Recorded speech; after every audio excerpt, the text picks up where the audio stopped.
You got this and you got that, and you gonna murder this one and murder that one. Talking all that bullshit. I'm gonna put it to you like this, yo. This is for the nerds, this is for the brainiacs, this what we deserve. Go ahead and play it back, you ain't gonna touch me, you not gonna do nothing, you are not above me. I bet you wish you was me, I know it, I know.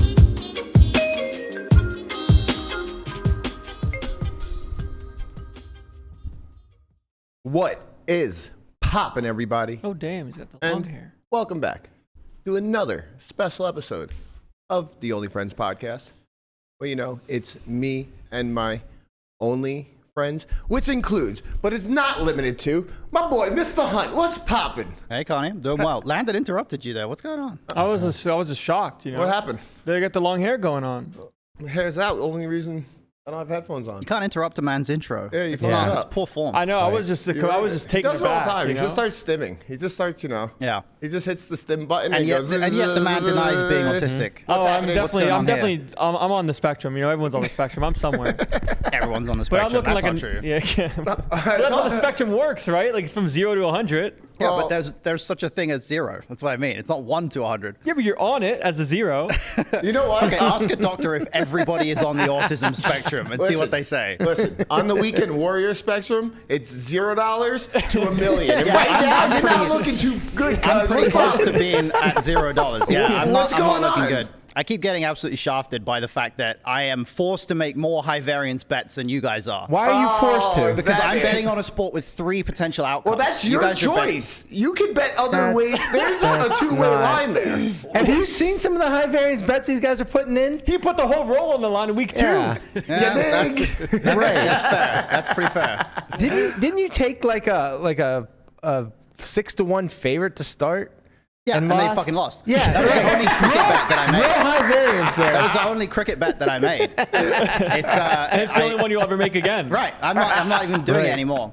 I'm not doing that anymore. I'm just betting Premier League. I'm betting soccer games from now on. But, I mean, I I'm just think you trying not to actually finish need to last, change you know? your strategy because if I can remember correctly, when this group chat started, the words were exactly, I'm going to destroy you guys with obscure cricket bets. This is the second time you brought this up for me. Is that right? I just want to make sure. What this is you guys not understanding that when a British person says, I'm going to destroy you, they're saying it sarcastically. So really, this is you guys not understanding British humor. This is not me, you know, getting my comeuppance for being it sounds arrogant. like cope to me. Sounds like coke to me. Well, the real Well, see, question. that sounds like cope because you're not British. You know? To a British person, it wouldn't sound like cope. Well, you know Got you. what? I'm going to ask I can see the sarcasm in that. I want to ask our British audience and Yeah. the rest of them. What's going to be your punishment when you hit the 0? I don't know. I'm just hoping Hanks Oh. hits it before me. Like at this point, I'm just like I'm glad I know what ICM is because I'm like ICMing my way to ladder up. I'm laddering That's up true. beyond Hanks. I gotta wait for Hanks to bust. You might be and then I better- can start taking. you some might be better different off Well, just no, there's betting on- punishments for everybody at 0, sir. No. punishments for everybody at 0. So if you hit 0, you will have a punishment. But No, the first, no. Yes. There's punishments for everybody Who at 0. said that? This is in the bylaws. You cannot go broke. We've had this conversation Yeah. so many times about the rules. It was literally the only thing Landon was like. I stimmed about this. Yeah. I literally was like, no one is allowed to hit 0. If you hit 0, you will have a punishment, but the first person to hit 0 will have the worst one.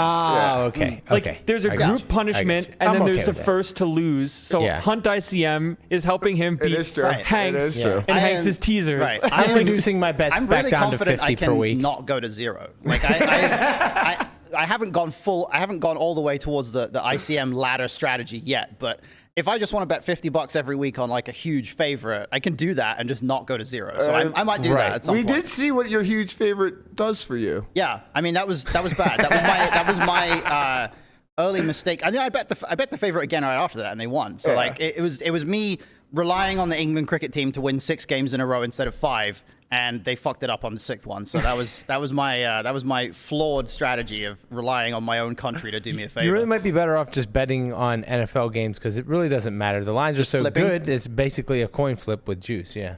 Yeah, well, I mean, that would require me to pay attention to the NFL. That You would don't be have, funny. no, that's the thing. You don't have to pay attention. You could just make a pick and then, Monday morning, look at the score. Yeah, but looking at the score is like I'm resisting that now. I'm like actively Okay, you don't resisting. even wanna go to the- right. I'm like at this point I'm like actively resisting Yeah. even knowing what's going You on in probably the wouldn't NFL. have to because, like, as soon as you lose, the chat would blow up right, and you but would then know. I have to unmute the chat. Like that's the problem. I have to unmute the chat in order for you guys to be able to give me shit about losing. This is Listen, what I man, said the other when day. it comes to muting chats, I'm right there with Yeah, you.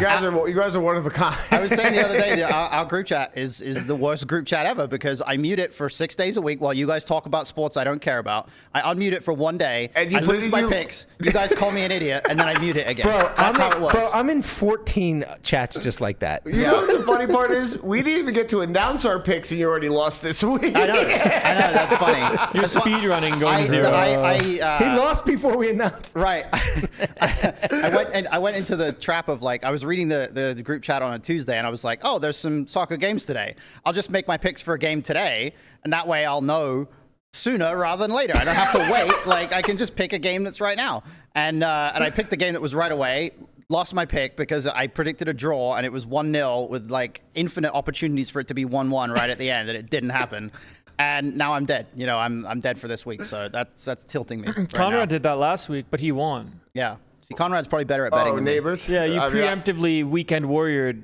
He did. It's funny because I did that exact thing. It was like Thursday. I was like, I don't blame you. That was such a good line. I was like, let me just go look at what these lines are, and then I saw Malik Neighbors 6.5, and I was like, ha ha ha. I'm Right. I mean, in. last year, Hunt, you were cooking with the Hayland bets. Well, I could have gone with that again this year, but I mixed it up, went with a different strategy, and we're not. It ain't I mean, Don't it is fix the this best. year. It's a bold strategy, I have a Cotton. We'll see how it question. works out for you. Yeah. I have a question. In something like playoff sports or whatever it is in football, it's not Yeah. playoffs. What is it There's called? no playoffs. I mean, there's Championship games and stuff well, like there that. isn't really even a championship game. It's just like a league table. Like you can win the championship with 5 games left if you're far enough ahead of everybody else. Gotcha. Do they ever not sell tickets to their rivals, like team fans? Well, the way it works in the league at least is because there's no games played at neutral venues. Every game is home or away for one team.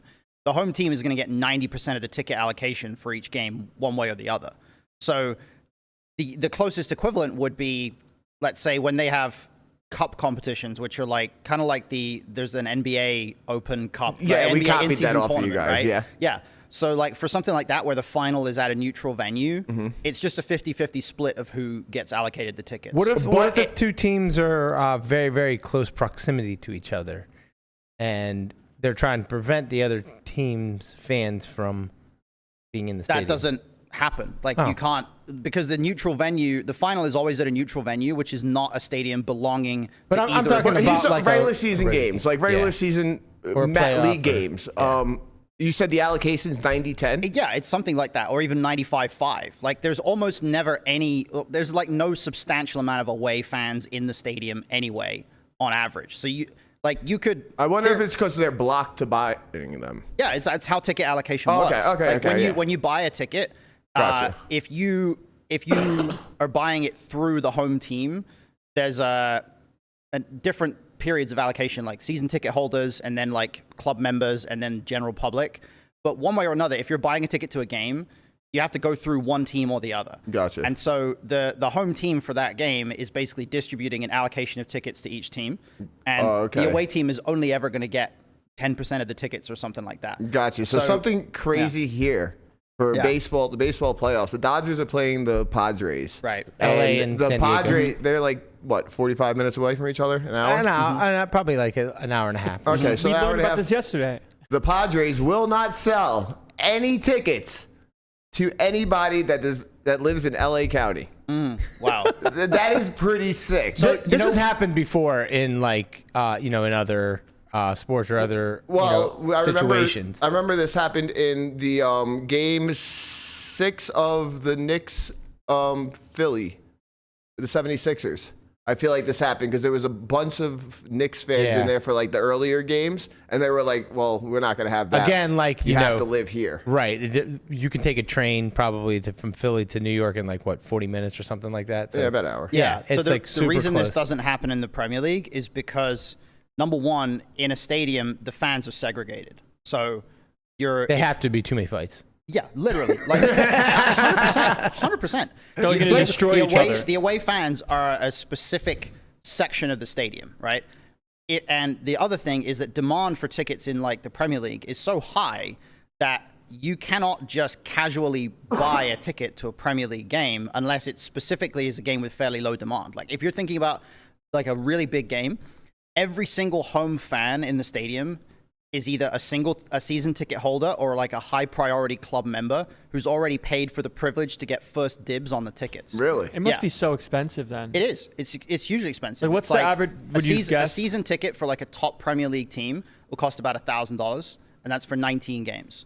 And if you want to pay for a single game, it's expensive, and it's probably going to be about $100 a ticket. But you are already going to have to pay an annual like club membership fee just for the privilege of maybe getting those tickets. Wait, you said $1,000 for 19 games? That sounds Yeah, pretty maybe good. a That's bit more cheap. than that. Yeah, I mean, I don't know specifically these days. Like it's Like, been a long time we have since a I friend- checked it we out. have, to give you an example, we have a friend that has Lions tickets. Yeah. And I want to say they're a lot more expensive than that, basically. Yeah, I mean, Like- I think maybe the difference is like in a soccer stadium, there's not really like high priority tickets.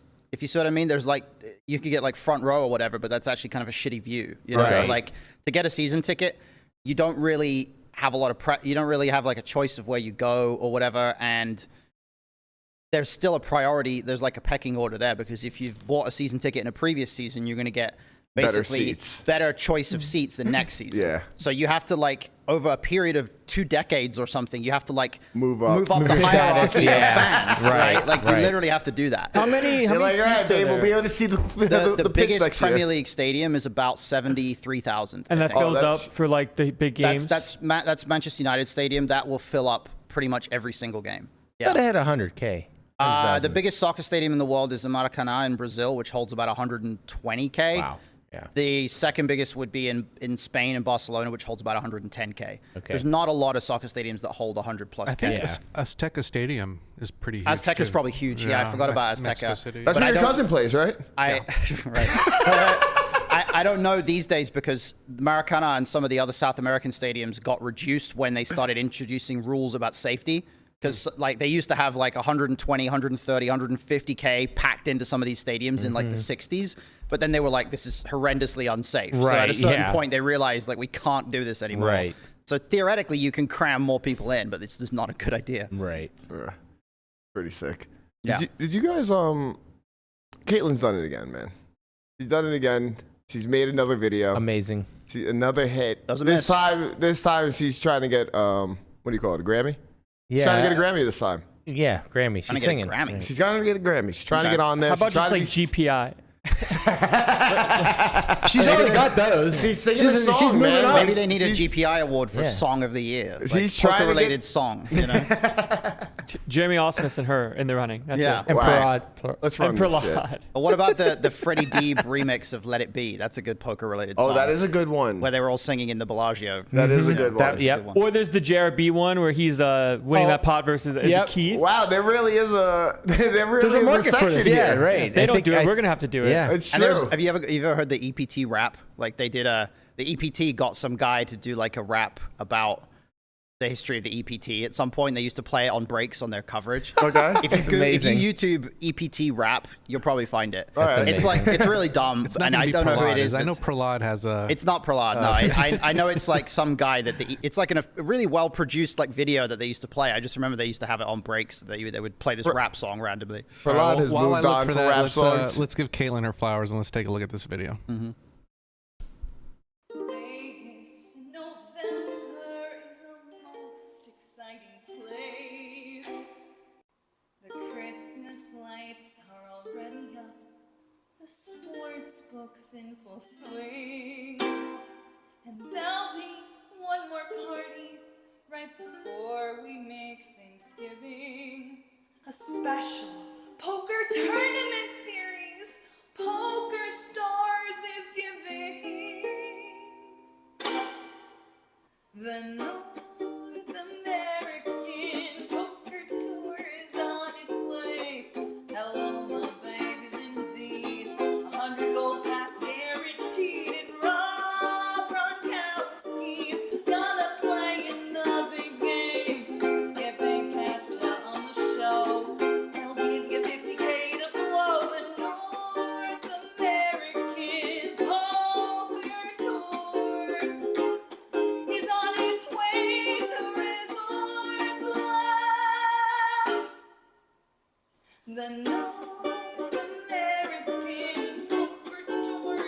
amazing. Shout out to Caitlin for that one. I don't really get all the animals and stuff involved, but Who doesn't love raccoons though, man? Yeah. lots of raccoons, and Raccoons are fun. trash pandas.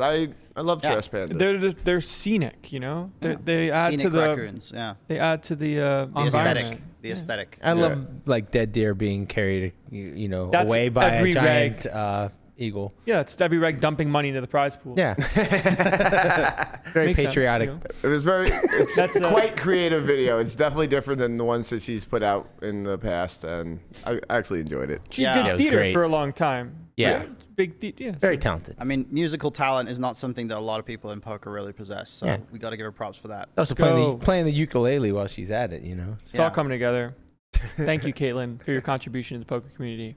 We appreciate it. You will be nominated. You will be on the board for best content/song of the year, but JRB might have you beat by. I don't think anybody could beat JRB here. Hers is an original though, so maybe if we need more categories. We need like best cover, best original. if we're able to expand Poker out and get We're some gonna more have an categories. entire poker music awards. I don't know, What man. about poker Oscars as well, like Yep. best performance in a YouTube skit or Right. something like that. Eventually, it's just going to get to the point where Caitlin's making so much content, she's going to win all these awards Yeah, across the exactly. Grammys. I mean, if JRB poker gets in the Emmys, whatever. content streets with this thing, and I don't know, man, it's I haven't seen gonna this. be hard. What's the JRB thing? What Oh, was he it's singing? so fucking good. He's like singing the Keith Lear.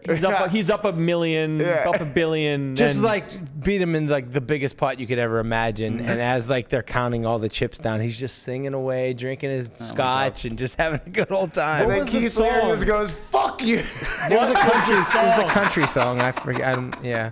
oh, man. God, it was so good. I don't know the name of the song. I can't tell you. It does really feel like we need to have that award. You know, like there's the GPIs and there's the Solve for Wise. Wow. Oh, that's, Wow, look at you. I like that. On the ones and twos, huh? This is where my Get yourself a autism goes. Solvay. Yeah. Next Malibu is most wanted right here.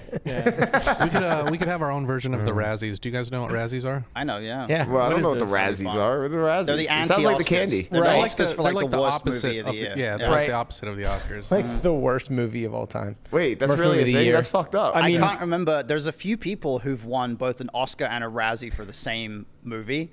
And I For don't the know same how that happened. movie? Yeah, like it's happened a few times. Like some people think this movie's so good it should win an Oscar, and then the Razzies think it's so bad it should win a Razzie. Like, Yeah, how I does know that Ben happen? Affleck won both, right? I think didn't he win for like Geely or whatever that movie was? Yeah, I like think, there's and a then- bunch of people who've yeah. won different ones for different movies. Right. And most people for the don't- same movie is strong. Yeah. Most people don't show Talk up. about being a subjective. Yeah, polarizing. yeah. Yeah. Most people don't show up to actually get their award, but there's a few actors who like they get a Razzie and they actually show up to the award ceremony to great. collect their prize for worst Tom movie. Green did it. Yeah, Tom right. Cruise. Yeah, there's a I few feel like we others that can't do that because then we just give ourselves an award for worst podcast. You know, you can't give yourself flowers like that. Yeah. And we'll win the GPI too. I mean, I feel like we've already fired enough shots at enough people over the years that we don't want to be giving out worst podcast awards to a different podcast. So we kind of have to give it to ourselves. Got to stay in house. Right. In-house award. We'll get a nice little Undefeated trophy Razzie for it. champion. Whoever Right. beats us in the GPIs, that's who gets the worst one the next year. The craziest part about it is I can't believe I've never heard of the Razzies as social media is today. Like, I feel like It's old though. It's like kind of obscure. Yeah. Yeah, it's been around since the 90s. Like it's been around a long time. I feel like I would see so many reposts of like stuff like this on Twitter. Yeah, I guess people just never Movies really are like a lot care of about not it. that big of a shit. thing anymore. No one really knows stuff about like Oscars and Grammys and stuff. It's like not that rare. I mean, it's hard to see content like that. So it's And kind of the same that's thing. something that only someone under the age of 30 would say. No one really knows stuff about the Oscars. Like, Tortoise is like, what do you mean? No, I know the steak had some asparagus and some popcorn the other day watching it. No, but like it's just more internet content. Like people know more about like the streamer awards that Yeah. content creators do. I mean, people of your generation. Right. Is what you're Right. saying. Though. Like, it's just moving. That's Like- very much That's the what case. I said. Like, It's I feel like evolving, yeah. movies don't have the like allure that they used to Oh, for have. sure. Like, Not you know, in comparison even 20 to years ago. so Yeah. many I of mean, the TV newer shows are forms of media. so good. Well, it's just because there was no Instagram or things along those lines back then, so they Yeah. became celebrities through watching through TV. And Exactly. Netflix and has a lot to do with all the streaming platforms. I just now found out who that What's Up Brother kid is. He was Sketch? playing. Yeah, he was playing Sean O'Malley in Madden. Yeah, you're late, brother. I still don't know who that So you're talking Guapo, about. you guys both just told me that you were over the age of 40 without saying anything. Yeah, well, Yeah. I am 'Cause, like, over. I am over the I age thought of the 40. Guapo was like 30, but then like as soon as he says like I don't know who Sketch is, like Sketch had a generational I sound run. sketchy. on I the No, internet. definitely Sketch don't know wasn't who either. that is, and I'm only 37. So Yeah. You're I'm 40 now. Probably, Yeah, you've just aged 3 years in the last I 3 think minutes. I think I have. Yeah, I mean, it's either like your brain is gonna stay connected or it's going to rot. You know? I feel like it's weird for me with the internet because there's some segments of it that I'm very connected to and some that I'm completely absent from because Same. I don't have a TikTok account. like cricket Right, bets. me, yeah. well, yeah. I mean, but all like, the good TikToks come to Instagram anyway. yeah, that's what I mean. I kind of get some of that, but if there's someone who's super famous because they're on Twitch a lot or they're on a TikTok or like a platform that I'm not on, I have no idea. But if someone's on Twitter, Instagram, Reddit, like platforms that I use a lot, I'm very aware That's of the what's new going generation, on. man. Yeah. It's all just like I guess the first start of this was like Instagram stars and like Vine stars. Where Oh man, I remember Vine. yeah, Vine was unbelievable, and people made a bunch of money and like kind of had fame and celebrity status through making 6-second I was gonna clips. say all through 6-second videos. And it's just like, yeah. oh, like yeah, I see this guy on Vine, instant attention span, and now You just have to be so creative, right? Because it's just like you have to capture their attention and do something funny or, in 6 seconds. It's hard yeah, to and do. before like phones, it just used to be all through the TV and through movies. Like people would go to the movies more. Yeah. you know? Right. There's not You a lot didn't of have a going to the phone. movies anymore. Right. It's like an old art. I kind of want to see Wild Robot, though. Speaking of movies, I'll be going on Sunday to go watch that new Joker movie. Oh, Should be that pretty looks good. good, Wait, too, new what? yeah. The new movie Joker with, 2? I never who saw is the it? first Lady one. Gaga. I Yeah, have Lady heard Gaga's it's playing- not that good. I really? hate to Oh, spoil you it. haven't watched it? I haven't seen it. I have heard it's not that good. Hunt's gonna give it a Razzie. I really like the first one, but the second one, I don't know. I've heard weird things about it. People saying that it's not living up to the first one and stuff like Oh, that. that's So Wait, too so this bad. is the Joker? the you know the Joker Joaquin sequel, yeah. Phoenix Joker? Yeah, that was decent. There's a It sequel. was Joker weird, but it was fully other- decent. Yeah. Yeah. It was a great movie. Well, Yeah. Guapo, report back to us and let us know if the Will critics do. are right or wrong. Yeah. All right, well, before we get into Strat Chat, let's do a little house cleaning. We have an academy coming up. Lamana, why don't you spit some facts about that? We do have an academy coming up. The Cash Game Academy is going to be November 12th to the 14th, and it's going to be a 3-day academy. We're going to do lecture in the morning. We're going to do gameplay in the evening. I think Hunt can give you a little bit of a taste of, because he's going to be one of the instructors, of what you'll be learning throughout those 3 days. Yeah, I mean, I think as an overall structure, we tend to focus mostly, I guess the way to break it down would be pre-flop on day 1, flop on day 2, and then general construction or later streets on day 3. You know, we tend to try to take a progression through the streets like that because it's really hard to get a grip on the later streets until you have a decent idea of where you're supposed to be at on the earlier ones. But a lot of it is going to come down to understanding general range construction principles, but also applying what you're actually studying in a theoretical sense to the environments that you're actually in. So obviously the majority of players that are going to be there are going to be lower stakes, live cash players for the most part, people playing 1-3, 2-5, maybe some 5-10 players.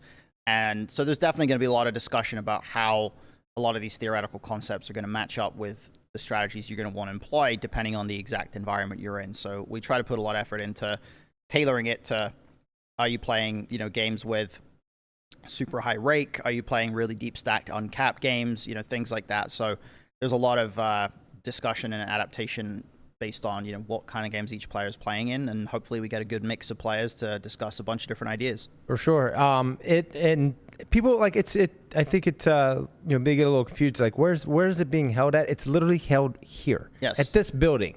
Downstairs. Yeah. Mhm. We have a whole studio set up to the whole production team for when you do the gameplay, and we'll have the dealers, and you'll play, and it'll be filmed, and people like Hunt and Berkey will be commentating on your play. You'll be able to have that footage forever to review for yourself. Wow, you just forget about Landon, right? And He's just Landon, 8 years shy. you know why? could've Because put his hand on Landon's Landon too. Landon will be there this time. Sometimes he's not. That's true, He's sure, you a got a good man who's point. traveling around. You got a good know, point.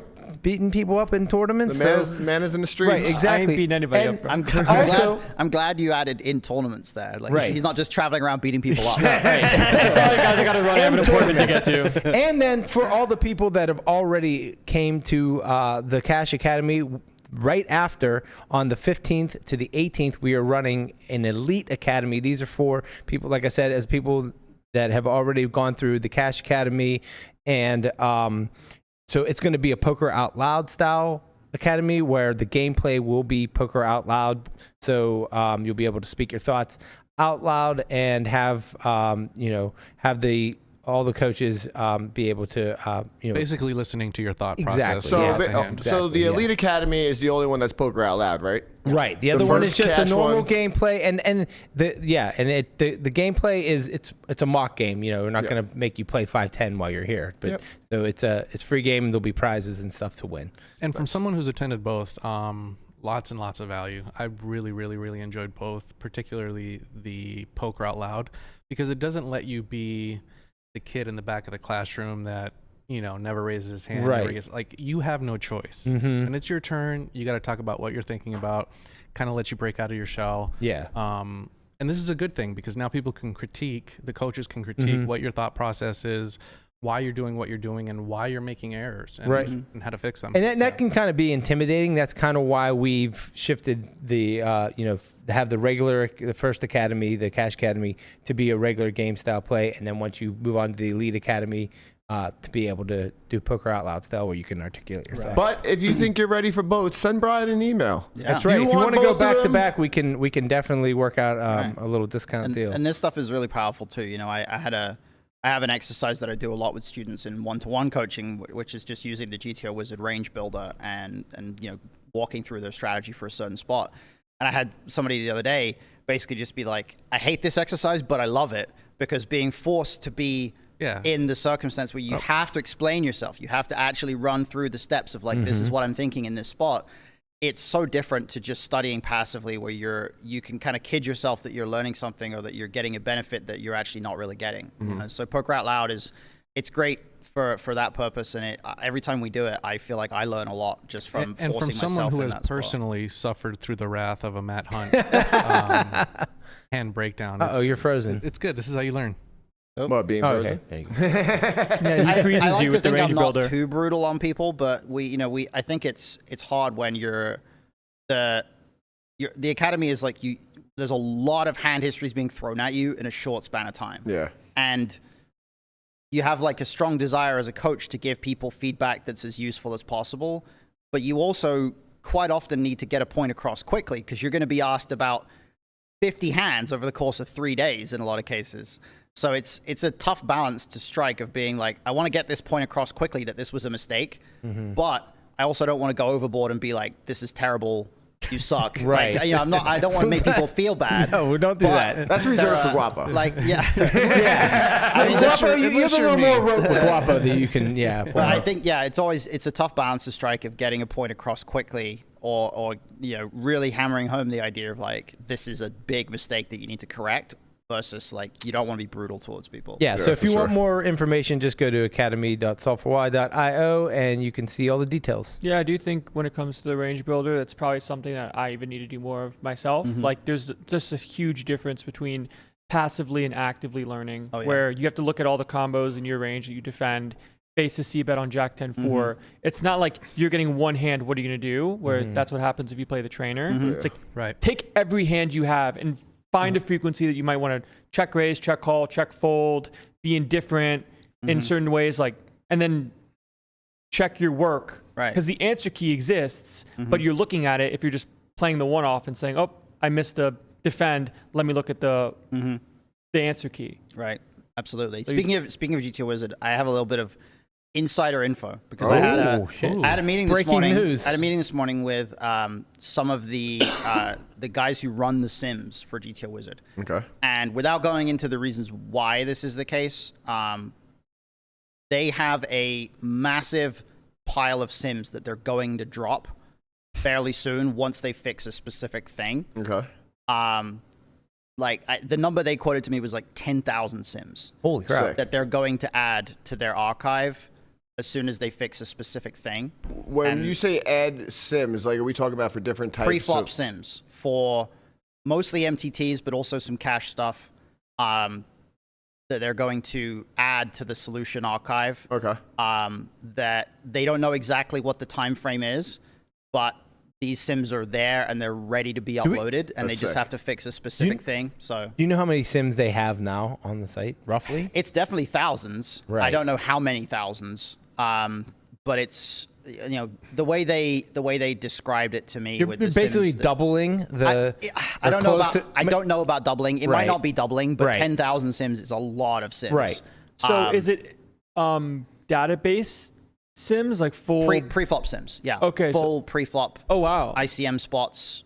Chip Oh, EV sick. spots. So it's like just a Cache library. spots. It's Yeah. not like the database it used to be where you can run through flop, turn, and river with preset sizes. This is just pre-flop only. This is just a bunch of HRC preflop sims That's nice. that they are adding to their archive. Nice. And yeah, it's going to be some cache spots. It's going to be some different varieties of ICM spots. Don't know exactly when that's coming, like I say, but they did tell me that the sims are there and they're ready to go. They just need to fix one issue that's going to allow them to upload It them. is really cool. Zaya, sorry. Just because I'm thinking about it in the sense of they don't really need to focus more on doing the full database of flop, turn, and rivers Mm-hmm. because when it comes to the paywall, like buying the AI yeah. version allows you to have that instantly. Yeah, I don't think they're really going to add more post-flop sims at any significant point. No It's need just to. pre-flop stuff. They're going to add a shitload of ICM stuff, and I was able to give them some advice about like what stuff would be useful to upload. So hopefully they're going to be able to cover a few areas that they don't yet have in the database. So like that some could be- bounty pre-flop stuff, maybe. It was more open, like different open sizes, different 3-bet sizes, different types of stack distributions and things like that. So that was mostly what we talked about, but they definitely have a bunch of PKO sims that they were planning to add and various things like that. So yeah, Nice. there's a like I said, number they gave me was 10,000, and I don't know when that's coming, but hopefully soon. Nice. It's funny that you dropped that bomb. Because today we're talking about a little bit of ICM. Oh yeah. But we got some final table ICM we're going to talk about today. We got a little strat chat. We're going to call it cool or blunder, you know? We got some Okay. hands. Nice. We got some recent ones. We're going to start off with the recent one from the NAPT last year, $1,600 buy-in, I believe. This is the final table. There's 7 left. And let's check this one out. A very familiar face from the EPT circuit. I froze We're up. used to Sorry, seeing boys. a lot Give me out one there. second. A lot of deep runs. There we go. High rollers, main events.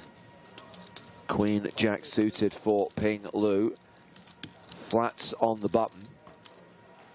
Jack 4. Sandeep Palampati in from the big blind, and we're going 3-way to the flop. Oh my God. Jack 10-4 on the flop. Looks like we have a cooler at the very first hand of this FT. Palampati with 2 pair. A set for Sergio Aido.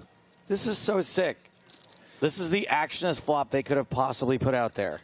Yeah, going to be very difficult for Palampati not to go broke here. 40 big blinds, you know, this is going to be played as a bet call from Lou on the button here, which is going to create this opportunity for Palampati to check raise in the sort of area of around $1 million plus. Yeah. And have a 3 million behind, you know, you can't really get away from 2 pair. I guess the 4 of clubs is the only way this could have been sicker. So yes, Lou with 1 club, but has paired his jack, does indeed call Aido's continuation bet of 300,000, giving Palampati the opportunity to make a move here. Hands. Oh, yeah, it's just a scenario where it's going to be so important to protect this particular kind of 2 pair on this texture against 2 opponents. You know, all those king, queen, ace, queen, 8-9 suited type hands you don't want to just give a free card to. It's a very exposed 2 pair. Yep.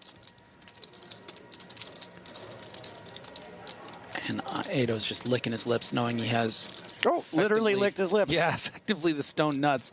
Probably would have seen a squeeze from the big line with pocket jacks. So is going to be aware this is going to be something like pocket 4s or maybe jack 10 a lot of the time. Probably doesn't think a lot about jack 4 very often, but when it is suited, would be something that players will be 3rd man in for the 1 big blind. And since Sergio probably thinks that he's going to be strong a lot of the time here, wants to probably get it in. 1.6 million. No point in trying to trap. Ping Lu's going to be like, what? Top pair, no good, I guess. Later. So Palampati made it 900,000. Sergio Aido has made it 1.6 million.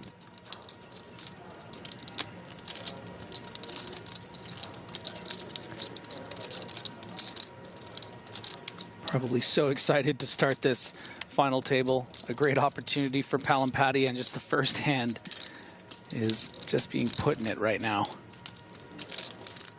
I mean, it's not really the sort of board people are going to be semi-bluff re-raising with. Mate, does he ever get away from it?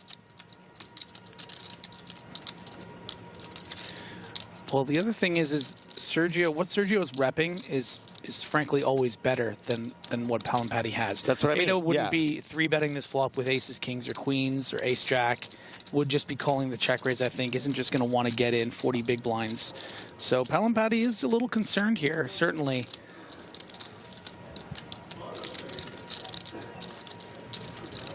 I'm all in. Oh, Palampati moves all in, gets snap called by Sergio Aido, and there is a 95% chance that Palampati is KO'd on the very first hand of the final table. Yeah, remember, a jack was folded by Ping Lu on the button, so big trouble for Palampati. No backdoor spades. Single out. This is an ICM nightmare.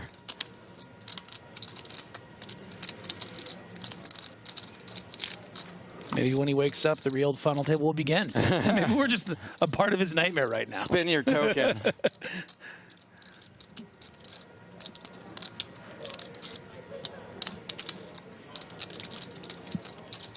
You obviously doesn't.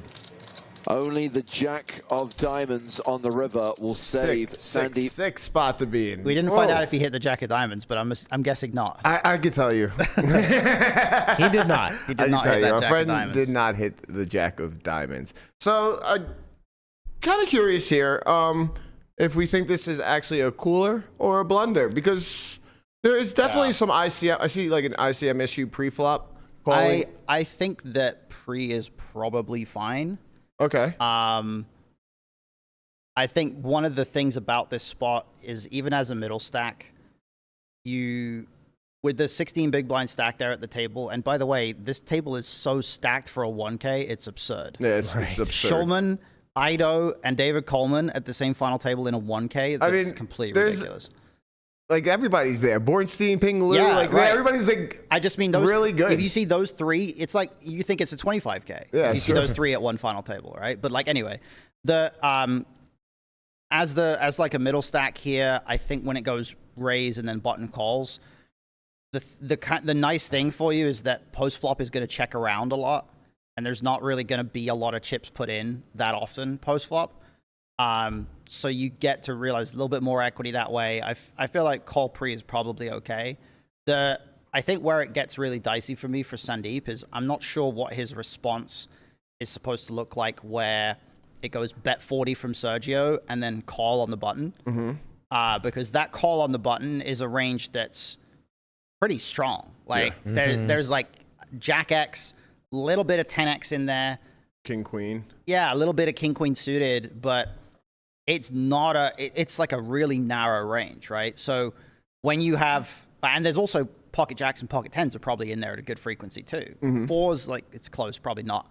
But when you have Jack 4 specifically, there's a bunch of weird card removal stuff that's happening in a multi-way spot like this with ICM that makes life really difficult to figure out, because a lot of it's going to depend on, like, does Sergio always bet his overpairs, right? Like what do his C-bets look like? Is he occasionally bluffing for bet 40 with like 10-9 suited? Because that's a thing that's supposed to probably happen there sometimes, but maybe he doesn't actually do it, you know? And, if he has a 4 in his hand, Sandeep, like Sergio doesn't have like ace 4 suited that he can bluff with, and, things like that. So I think, like, if I try to put myself in this spot, I probably would play no raises in Sandeep's spot, because we have such a very specific, narrow range of hands that are strong enough to actually value raise, and the calling range in the cutoff or button, whichever was the in position player. I think it was button. Yeah, that range is strong enough that I'm not sure how much value we really get from Jack 4 suited. We just like deny a bunch of equity, and that's kind of about it. Like, and do we even deny that much equity? Because is King Queen actually folding? No. With the backdoor, definitely right? not. Like it's So like, I probably in Sundeep's spot would just play call or fold, and then we can have some donks on certain turns if that's appropriate. But it's a very weird ICM spot, and there's only really one way to sim this, which would be with HRC, and to run the preflop calculation with HRC, and then like shift that into a post-flop calculation that HRC can actually do multi-way post-flop with ICM if you do it right. So you could sim this spot, but it's really hard. It takes a long time, and in-game, like, there's no solution you can arrive at here easily. So I think I would play call or fold. I would, from my eyes, which kind of means nothing, but like being big blind here, I don't think I would ever complete Jack 4 spades. We're first of all, we're like 4 out of 7. Yeah. That going into the final table is first hand of deck. I don't feel very comfortable completing here. First hand off the deck doesn't mean anything. Let's just get that out of the way. No, I don't think. Is it? Would you like, what is first hand? Like it's the 10th hand off the deck. No. I'm just saying. I'm just saying. Like I think that obviously doesn't mean anything. But like, would you complete? Would you call Jack 4? I would fold pre, but like first hand off the deck doesn't matter. Obviously not. But like I'm just saying. It's just you're setting the scene. You know. I'm setting the scene, bro. I don't know what I'm folding, but I'm setting the scene right now. I think maybe I think my You instinct. gotta get warmed up a little bit before you start playing hands. Relax. I think my instinct of saying not fold pre, or why it might be okay to call pre, is just that I've been surprised in the past at how wide I've seen big blind defends happening in certain spots like this when I've looked at ICM, where like I expect it to want to defend really tight, but because post flop play isn't supposed to be that aggro because there's going to be a lot of checking, I get what you're saying. Kind of starts defending a bit more. So I think it's going to be really borderline. I think something like Jack Deuce is almost certainly going to be a fold. I think something like Jack 4, Jack 5, once we get into the, like, I don't think Jack 7 can fold. Jack 6, Jack 5, Jack 4, I think we get right on the borderline. Yeah, I mean, I don't think you're losing a lot if you just fold it for sure. Yeah, I think in this spot when Sergio's won, and then the button flat range is going to be pretty tight, just because of the stacks that also exist, like Jabo and Coleman being under ping. I think it's a spot that the button's going to be pretty tight, and you're not really incentivized to complete with hands that feel marginal at best. Where in a chippy V situation, there's obviously less pressure, and you just have great price. But here, we're not necessarily worried about the price, more so worried about what happens to us if we get into potentially dicey situations. Yeah. And I have no idea when it comes to how to play this spot as big blind, like facing bet call. I mean, if you're just looking at the hand for what the hand is, raise seems like a very reasonable endeavor. You know, Ido's still going to bet King Jack suited, Queen Jack suited himself, queens, kings, aces at some percent. And the button's still going to have flats like ace queen off at a mix, I would imagine. Ace queen suited, probably a ton as a flat. King queen suited, probably flats pure when Ido opens from so early. That range is going to be strong and protected, but also has a lot of equity that they don't necessarily want to. You want to try to deny it on the turn potentially after raise, Ido fold, button call, and the turn's a blank. So yeah, I really have no idea like what the actual answer is, but it makes logical sense as to why he went for the raise. And when Ido clicks it, I think I disagree with, I think Banger is in the booth, right? With Stapes doing commentary saying that he thinks that the only hands that Ido 3-bets are better, where I imagine that if Ido has queens here that unblocks the jack, like big blind's still going to have ace jack off here and ace jack suited that doesn't just ravage it in for 40. So there's still going to be hands that Ido wants to protect and get value from. And big blind could be bluffing with a hand like 4-5 suited, like in some theoretical realm, like with a backdoor and the set blocker. So I think there's going to be more than just sets for Ido that goes for this click. And he doesn't need to raise very big to make ping fold the button. So you can just play a good amount of your range as an ISO as Ido here. And I mean, when you're in this spot, you're in this spot. If you think he has queens plus and ace jack, you can't just start finding ways to fold jack 4. And it's unlucky But I think when it comes to the discussion of what pre-flop looks like, I think fold is going to be on the table. Yeah. And it feels annoying to like curb the discussion at haha fold pre, because post-flop sort of just, you are where you are, you know? Put your arms up. Yeah, like you just... Do you think that there's a lot of Hunt basically said that he would probably take a more passive route post. What do you think about that? I think to a degree, it might be relatively concerning when we play call, because a good amount of the time it will check through on the turn, which allows the button to realize equity at those high equity hands that I think exist. Like King, Queen, Ace, Queen, yeah. King, Jack suited 10X that might river trips or whatever. Like there's a lot of good hands that the button is going to have that calls the bet, because they're mostly going to find folds versus the 40 with like their weakest pairs that they peel pre that might be like pocket eights. I wonder like where, I know like there's no real answer for this like now, but like I wonder where the threshold is like to raise as per play cautiously post there. Like, I'm not entirely sure, you know. I don't have an answer, but I know if I have pocket fours as the big blind, I'm probably gonna want to check raise. Yeah. So I think I would play some check raises, and if that's the case, Jack 4 seems like a reasonable one. And sometimes you're gonna lose to Jack 10, but like there's one combo of that, I imagine, like based off of the board, and like that's kind of life, I think. Especially when it comes to the other value hands that Ido specifically can have, where the button isn't going to have that many hands like over pairs and stuff along these lines, but Ido will, and it'll probably just...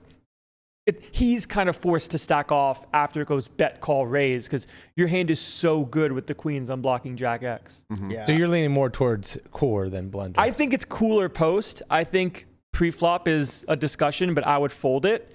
I just don't have the answer off the top of my head, but I think it would lean fold. Yeah. But post flop kind of is what it is, and like if big blind had pocket fours here, there'd be no discussion. You know, you can't fold pre.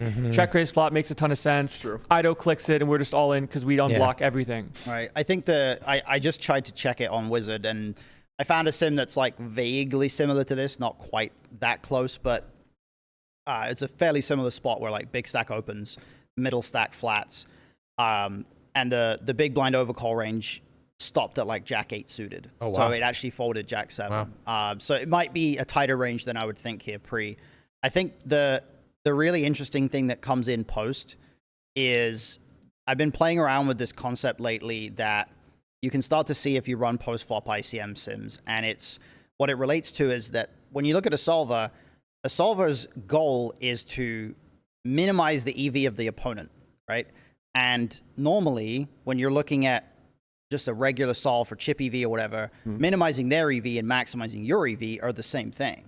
But when you're looking at ICM, the thing about it is that the max exploit strategy, or the strategy that the Nash equilibrium strategy that minimizes your opponent's EV, isn't always the strategy that maximizes your EV. Because there is such a thing as allowing your opponent to gain a little bit more EV in exchange for both of you taking EV from all the players who aren't in the hand. Okay. And you can see this if you play around with GTO Wizard AI and you run a post-flop sim, you'll sometimes see that if you let it just dictate the options to you in an ICM spot, it'll play a strategy that has like donk bets or check raises or whatever. And then you remove that option. You tell the sim it's not allowed to donk bet or it's not allowed to check raise. And the EV for both players will go up. And it's because what happens is the lack of being all in more often, the decrease in the frequency of being all in for both players means that you're both taking EV from the rest of the field. So it's collusion. It's like a collusion effect, right? Yeah. And in fact, you can even test this in like a really extreme way where if you say, what if both players just agreed that we're never going to bet the flop, right? We're just going to say like flop's going to go check, check every single time. What ends up happening is you can find spots where both players' EV will go way up, because even though each one of them, if they're trying to stop the individual opponent in the hand from maximizing their EV, like they have to play a more aggressive strategy. Right. If they just say to each other, we're just going to agree to never bet here, then they both steal EV from everybody else at the table. And in this particular spot, if big blind plays no raises, it may be the case, it's not easily provable, but it may be the case that even though they give up some EV to Ido and is it ping on the button? Ping is on the button, yeah. Yeah, so even though they give up some EV to Ido and ping by not playing any raises, it's possible that the decrease in variance from playing no raises actually allows them to, like, all 3 players steal EV from the other 4 guys at the table.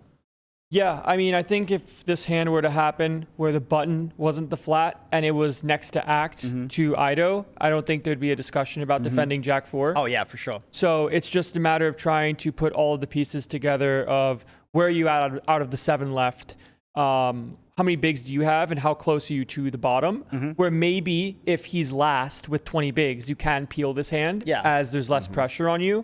But because there's so much pressure at an FT, you're risking too much to get into a potentially like sticky situation. Yeah, right. If he's like last in chips, it's just like you flop top and bottom. You're just getting it Nothing in. matters. Right. No, Yeah, so I don't know the thought answers. Like, it's a good one to like kind of research and look into when it comes to defending big blind, where you're at in relation to everyone else. But he should have just eased into it, man.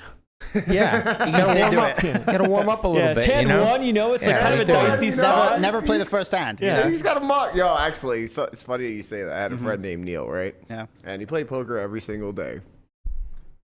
He would never play the first hand.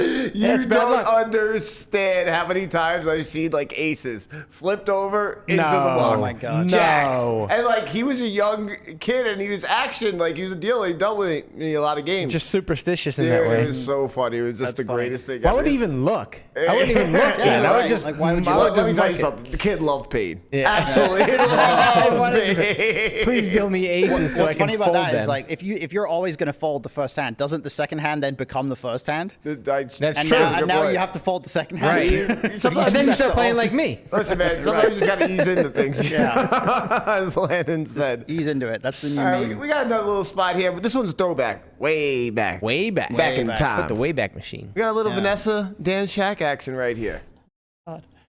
Little This game as pre-flop well, so wars. it's possible he might think he's got the best hand here, and if he thinks that, he's likely to re-raise while out of position. He's announced raise. It's a 3-bet to 400,000. All right, it's leveling time. Vanessa knows Dan knows this and knows he doesn't really need to have a huge hand to 3-better. So she 4-bets enough to put Dan Shack all in. And he calls very quickly. Not a great call by Dan. He's doing pretty poorly against Vanessa's 4-bet range. Ace-6 would even be in bad shape to most of her bluffs and never ahead of her good hands. Vanessa seems to be outraged by that call. Well, Dan does have 30% equity and a reputation for running pretty good. There's Dan's friend Nick Binger. I'm really bad at middle pairs against weak aces. Huge leak in Vanessa's game. The flop is 4-8-10. So far, so good. Safe flop for Vanessa, but Dan can still pair his ace, and he's got a few backdoor draws. He is the player at risk. He needs to hit. And he does hit on the turn. Terrible card for Vanessa. Not only does Dan take the lead, but it kills one of her outs, leaving her with only the 7 of clubs. Pretty frustrating to get your opponent to make a bad call like this for all his chips, only to have him run you down. Said I'm really bad against weak aces at middle pairs. 1 out. 7 of clubs. Cheer up, Vanessa. Maybe it's just that Dan Shack is really good against middle pairs with a weak ace. Let's see the Vanessa should just try to run better. She's looking for the 7 of clubs, but it's the 9 of diamonds. The Dan Shack will double up and become the new table chip leader with 4.2 million. Is that a cooler or a blender? Someone probably made a blunder. How many times have you seen hedge fund manager complaining about 70-30s being? Rough one. Yeah, I don't even know how many people are left in this spot. Honestly, I want to say it's definitely the final table. Yay. I want to say there's 4 people left, 3 or 4 people left. Back in the day, I we can't didn't really pay attention to that shit, We man. don't even know what the blinds are. No. Right. Yeah, it was 60K. On 60K poker big footage blind. back in the day, if you go back far enough, you'll find it where they don't even they don't tell you what the stacks are. They don't tell you like anything except like the current bet amount. Right. And this is definitely, I think, in that category where we don't know what the blinds are. We don't know how deep the effective stacks are. It's a madhouse. We just have a number on the screen. Right. It's just like This person has a hand. This person has a hand. Here's the board. Let's see who Right. gets all the chips. Right. So this is how we're gonna run this. If you watch the main event at a certain point, they'll be like, "Oh, this is a 3 million chip pot," but you have no idea how big that is. 1 because million big blind. You don't know if it's like day 6. You don't know if that's like 15 big blinds or if it's like 50 big blinds. It's Like, just a big insane. number, so it means something. That's what I mean. They just want the big numbers to be as high as possible. This is what I know. There's at least 4 left. Dan Shack is either 3 or 4 in chips. Okay. Vanessa is 1 in chips. And that's what I know. Oh. The big Didn't blind even is knock her out. Big blind is 60K. So Dan Shack had 2 million. Yep. So he has 30 something big blind. He found an offsuit ace 3-bet from the big blind. Yeah, he played great back then. He played great until he called it off. Until he called it off. Well, Yeah. he had a deck read. So the let's- ace was coming. So let's Deck talk reads are about Vanessa's decision to 4-bet first. I think it's good. Yeah, it's probably fine. I mean, button big blind, middle pairs are going to jam a lot. You unblock a lot of the 3-bet folds. Especially being the What chip do you leader. think this 4-bet range should look like? For Vanessa? For Vanessa. It's going to be like 6s through queens Okay. a lot. It's going to be a lot of like ace queen off, ace king off. It's probably Suited going to wheel. have, it might have some suited wheels, but sometimes they don't like, sometimes the ICM spots don't like jamming those because they block some of the bluffs. They Like block an ace the, 7 maybe, then yeah. ace 8. And then like sometimes it likes to jam like the king jack suiteds and king 10 suiteds instead because they unblock an ace. They unblock the ace X bluffs, have equity versus the pairs. It's also just really tough because we don't know what the stacks are and what is going on. Yeah. Right. If someone has 3 big blinds, her jam range will look way different than if last is close to Dan. Right. Yeah. Also, of course. payout structures are like different back then Right. sometimes, so you don't even know what like Well, what the jumps we look can like. work as it's 1 in 4 in chips, and there's Yeah. 4 It left, does. guys. It does matter a little bit as well, even when you start looking at like, is this a high roller with a small field, or is this like a really big field? You know, because sometimes you do see The final payout table spots. distribution. Yeah, payout distributions being different, final table spots being a little bit different when there's like when it's a huge field final table and a different percentage of the overall prize pool is for first place. So there's a lot of variables we don't know, but I would imagine generally Vanessa's play is going to be fine. I think it's great for her as well. Yeah. Just the way that she saw the game and probably raised a bunch of hands and all of these things. So she was probably conscious of her raise fold gap to a Right. degree. She's like, I'm playing a lot of hands. Dan Shack knows she plays a lot of hands, so he's going to 3-bet her. Yeah. And she's the chip leader, so she's going to play a bunch of hands anyways. Like Sevens looks real strong in that And spot. it is real the strong. the meta back then of MTTs was very much like jamming pairs pre-flop is really good. It was like you 3-bet pocket 3s so you can 5-bet jam when they 4-bet bluff. and Unless shit you like run into that ace low. Yeah. You don't want to run into that ace low. Right. Run really bad at those. Yeah, there's another crazy Vanessa spot where she like 6-bet jams pocket 4s and gets called by ace 9 off because the guy Against is, her friend, yeah. Yeah, because the guy is like, oh man, you probably just have a low pair, and he calls and she does have 4s and he just wins. And then she's mad at him for calling. Right, yeah. It's like, welcome to poker. But I Welcome to do 2012. think like call it the 2024 look back of that hand. That was a very reasonable hand to play until ace-6 paid it off. Yeah. What do you think his calling range should be? He's going to be pretty polar there pre, so he's going to be So the value. Yeah, he's going to be 3-bet calling like 9s plus, ace jack suited plus, ace queen off probably, although some of that stuff is just going to jam. But like ace-6 off is a bluff at that point. Yes. And some of the other ace offsuit ace combos are going to be bluffing as well. And yeah, when you're bluffing, you generally don't call it off. But he did, and he won, and deck reads are king. I hate being like the continual like I don't know what the stack depth is, but when it comes to these situations, like I feel like it's important to double down on how massive that matters. Where if someone has 5 bigs, you're not going to 3-bet 9s anymore because now you're risking too much versus the chip leader. But if you're last in chips, if you're 4 of 4, you will 3-bet to induce 9s to get something like 7s to jam, ace wheel suited to jam. The scale of how much of a punt this is increases the more the shorter the other stacks are, right? Yeah, like exactly. if there's like a 5 big blind stack, this is ridiculously bad. If the shortest stack is like 24 or something, then this is bad, but it's not going to be as much of a punt because he is going to be 3-bet calling some like ace 10 suited maybe, Yeah, like the 3-bet is really good from Dan. I think size could maybe potentially be a little bit bigger, but not nitpicky stuff, because you're polar from the big blind. Your value is going to do really well, and you don't want in position to peel you. Even though you have really good hands sometimes, taking the pot down pre and not playing post is what you're kind of looking for to force Vanessa to play jammer fold. And another thing about these 3-bet spots that people really miss out on is one of the reasons why the bigger 3-bets work well here is because they give your opponent a better price to jam. It's not only just about denying them the equity to call. It's about the fact that the more money is in the pot, the more incentive they have to just rip it in pre, which means that when you actually have value, you get jammed on instead of just getting flatted. Yeah. And if you 3-bet too small in these spots, you get flatted more often, sure, but that's not as good as just getting them to put whatever amount of chips in drawing dead when you have top of range. Yeah, makes sense. Speaking of ripping it in pre, this one's special. The next hand, it's come from the WPT World Championship, I believe 2 years ago. Yeah, and our boy this one. Benny Glazier. What a moment. Glazer. Glazer. Glazer. Found the rip. Exit early, but Or soon enough you remember you piles. just won 100 buy-ins And in the biggest tournament of the year. It's not so bad. WPT 20th anniversary record-breaking WPT World Championship.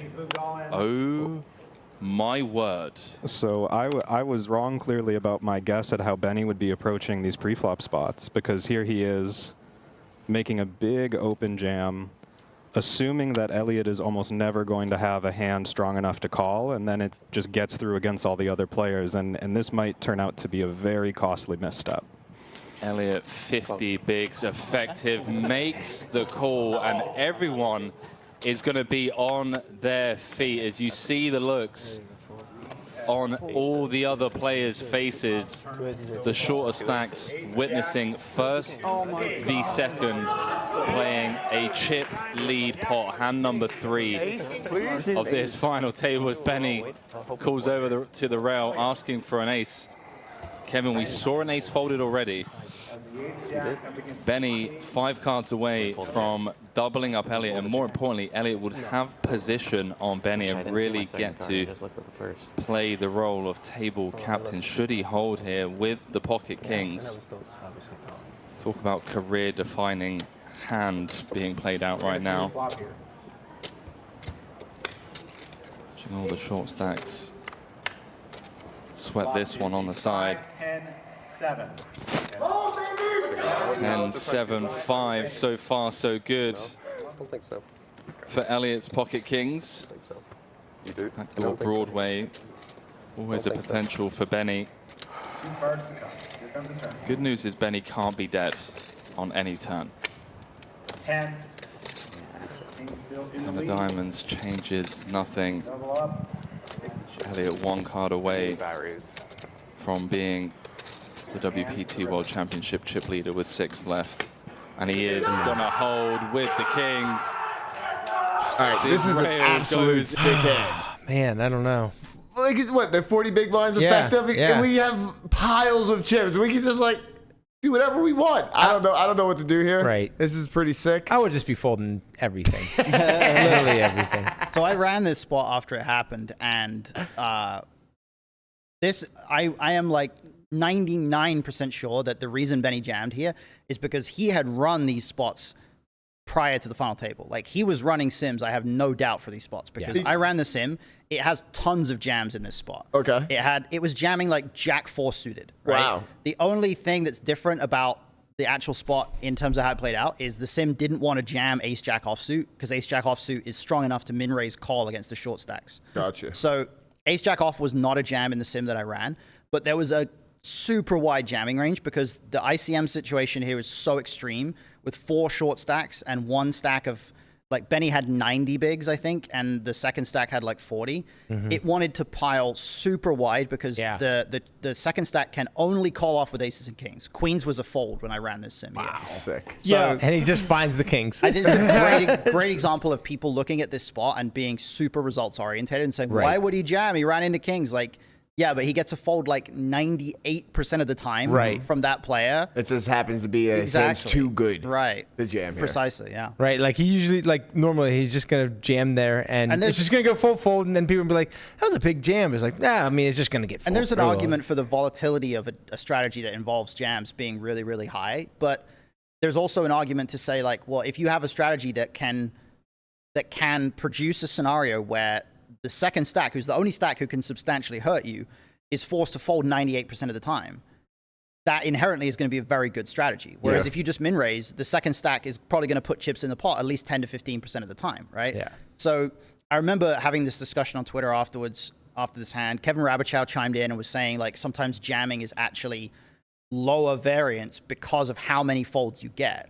Whereas when you raise, you're going to get shoved on quite often. Like you're going to get 3-bet, you're going to get called, like different things are going to happen. So you will see ICM spots like this where even, 6-handed under the gun with a 40 big blind stack to your direct left or whatever, it's so hard for them to call off that we can actually have a lot of jams. And this was a spot where it was jamming crazy wide. It was jamming like Jack 4 suited. Yeah, I think the real answer when it comes to stuff like this and spots along these lines is you can try to model it however you'd like, but when it comes to the potential future game of the situation versus the ICM one-off instance is going to be very different in a practical sense versus the sandbox. Like this tournament will still continue to go on after this hand is over.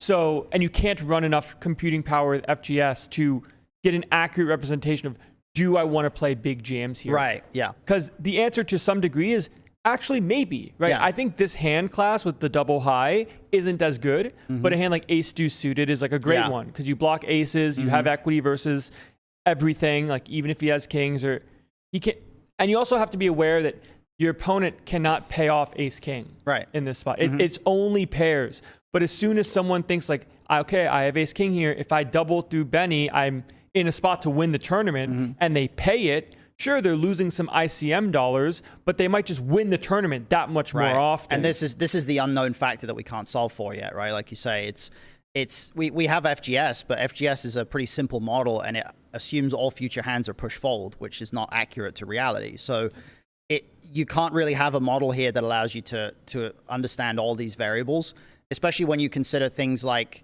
skill edges and how good you think your spot at the table is relative to specific opponents, and if there's like one fish at the table, like where are they in relation to you? How many chips do they have? Like there's a million different ideas that you could try to take into account in modeling this situation.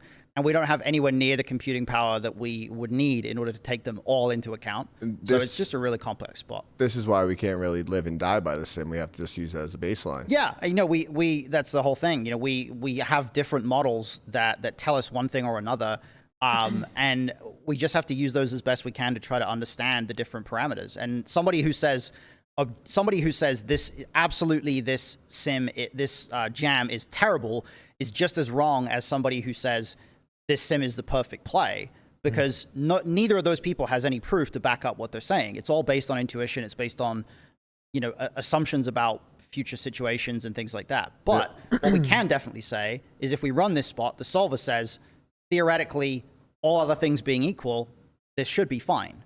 So now we just have to layer our own assumptions on top of that and try to do the best we can to factor those in and come up with a strategy. Yeah, I think good answer to a degree, at least like my takeaway from this spot is like jamming is going to win money. Oh yeah. You're winning money by doing this. Is this the best play versus just raise call the short stacks and not put yourself in a risk spot versus the only other person at the table that can damage your stack? And like we saw, even though Elliot won this hand, Benny was still in second, I think. Yeah. He just they switch stacks. Basically. They switch stacks, and he's still in a good spot as second. But is the volatility worth it? Right. And I would gamble with his combo. I would say the answer is no. I'd say you want to raise this one, call off the short stacks, and then if it folds through, like great, is what it is. If Elliot 3-bets you, he's not incentivized to do that at all. Maybe if you want to like play back at the guy, find a 4-bet non all in sometimes, but mostly just fold and take it from there versus use a hand this strong with a bad blocking property in the jack to decide to go for raise fold. Right. Yeah, there's a ton of variables. It's almost impossible to create a scenario where the jam is not making money. Like it's so hard for that to be the case here. Yeah, it's not really possible. Like you'd have to, I think even if you start having the second stack call off too wide, you now get to a point where like he's calling off worse, right? Like you'd have to, it's very hard for him to specifically be only calling off better hands, but also be calling egregiously wide to the point where it hurts you when you have ace jack. But like Landon says, ace jack offsuit being specifically best as a jam here requires a bunch of different assumptions that may or may not be accurate. But one way or the other, everybody who was saying like, oh, this is such a ridiculous punt, like, no, it's not. It's clearly making money. Yeah. It's just a question of, is it the best play? Yeah, it's like if you made Elliot only call off aces, maybe the machine would pile an ace-x hand for Benny pre all the time. Right. Because the one person that can hurt you cannot call that often when you block it, and the people behind still have to wake up with the hands to run equity against you. Right, and there's also other variables, like one thing that I wasn't able to do when I ran the Sims for this because of the complexity of the game tree is explore what happens if we give Benny some kind of crazy open size that isn't a jam. Like, if we let him open to 8 bigs and just call off the short stacks and fold every time Elliot puts chips in, maybe that's better, right? Yeah. And we didn't get to test that, or I didn't get to test that, but it could be that that's a good strategy. It's just maybe really it's a good hard to idea. run a comprehensive sim. Yeah. So, in conclusion, poker is hard. Poker Shout hard. out to Dean in the chat. Poker hard. I would min raise. I get what was going on with the jam. It kind of feels like cool to shovel 40 bigs in and say like, you guys can't do anything. Yeah. Feels worse when they have kings and you don't spike it. It's like, oh, I can do something. Yeah, you feel like God though when they call kings and This you is why spike I it was on saying them. in the aftermath of the hand, I was like, imagine if he just wins. Yeah. Now you have 150 bigs or just win the 130 tournament bigs, so and everybody often. else has less than 15. You're basically just like, piling every hand dark, just going nuts. It's literally that. And the future game of that is powerful too, because if you get to jam every hand dark and there's 4 stacks who have less than 15 bigs and none of them can call off without waiting for the others to bust. You're like, partying. Yeah. If he spikes an ace there, he wins the tournament. He's literally at the Rhino right now. if he spikes an ace, he probably wins the tournament like 80% of the time or more. You know, it's like, it's crazy. That's pretty absurd. Yeah. All right. On that note, thank you for joining us today, Hunt. We appreciate Happy to having be you in here. studio. As you guys always know, we will be back. We will be back tomorrow at noon. We're getting it popping. I believe we have Jeff Platt and Brent Hanks coming into the studio. They're calling in. They're calling in. Okay. Yep. All right. They're calling in. They got Calling shit in, to give do. us They're their busy picks. people, but they got a half hour for us. Yep. So they'll be on the spot tomorrow. And Berkey might be here. Who knows? He's doing shit in Uzbekistan and shit. He's back. He's back. He's Oh, home yeah. now. He's back. I forgot. at the bar. All right, guys. Thanks for rocking with us. We'll see you tomorrow. Later, squad. Peace. Peace.